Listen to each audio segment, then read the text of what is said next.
Hey, how's everybody doing? Anybody in there? It's Diandra Asbaty, and I'm just over here living my life beyond the lanes. And I wanted to bring to you an important question that I was asked recently. My lovely cousin, Carrie, is a school teacher, and she asked me to appear on a Zoom call with her students.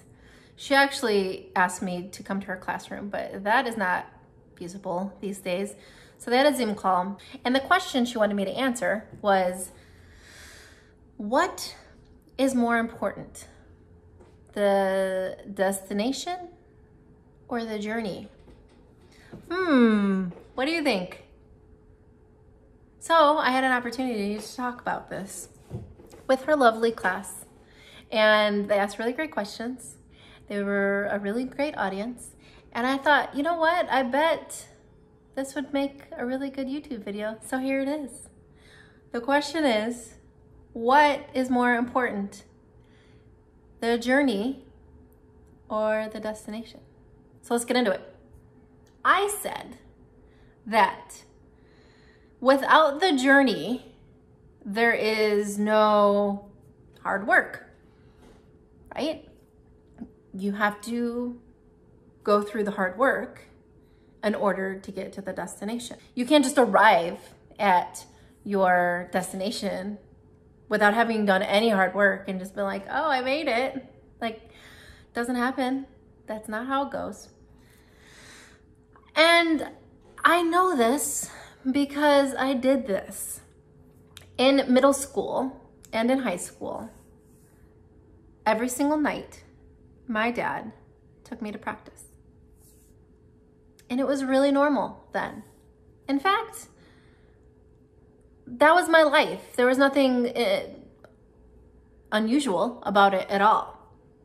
Except I was practicing at 9:30 at night until midnight every single day. Every single night. And as a mom now, I think it's actually crazy that my parents let me do that. But there was a stipulation. I had to do well in school, and I did get really good grades. So there I was every single night. I would come home from school. My mom made me lay down for 2 hours. 2 hours, I'd take a nap. I woke up, made sure all my homework was done, whether it was before the nap or when I woke up. My dad would come home from work around 7.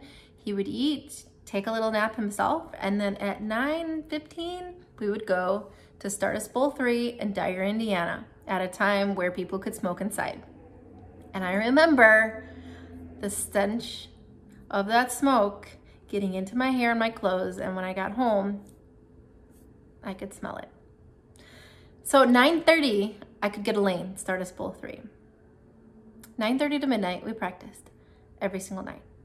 I think when I was about 12, I started taking it seriously. I started putting in the time, but not as much time as my sister Cassie. And I would see her go on and win things, and I was like, well, I want to win them too. So what do I need to do? Probably what she's doing. And so I did. So I spent time on the lanes, more time than maybe even I wanted at that time. But I understood at a very young age, you get out what you put in. And so if you're asking yourself the question of what's more important, the journey or the destination, without the journey of hard work, you don't get to the destination. And my hard work started at a very young age, and I started putting in more time, and I was getting more awards, and really at a young age, I understood that you get out what you put in. So I was putting in as much as I could put in. The second lesson, to answer the question of what is more important, the journey or the destination. Without the journey, there is no setbacks. Setbacks are the things that are difficult, the hurdles, the things in your life that at the time seem like the end of the world. They seem like your whole world is crashing down, and you don't really have the perspective that you do when you look at it in the future. So I believe that without those setbacks, There is no destination. You don't get to the destination, right? And I've had a lot of setbacks. Setbacks in college, setbacks on Team USA, setbacks after. And one particular setback I remember in college is really understanding how to hook the ball. You know, I hooked the ball, but it wasn't an ideal way of hooking the ball. So really focusing for one summer, I focused on getting my elbow so far in that I was throwing backup balls. I guess that was sort of like a setback because I wasn't worried about score. I was trying to kind of undo what had been done, where I wasn't hooking it the right way, the proper way. But that setback got me to the destination. And so that's my point. My point is, you don't get to the destination without the journey. And the journey, your journey, will look different than my journey. My journey was a whole lot of hard work and a whole lot of setbacks.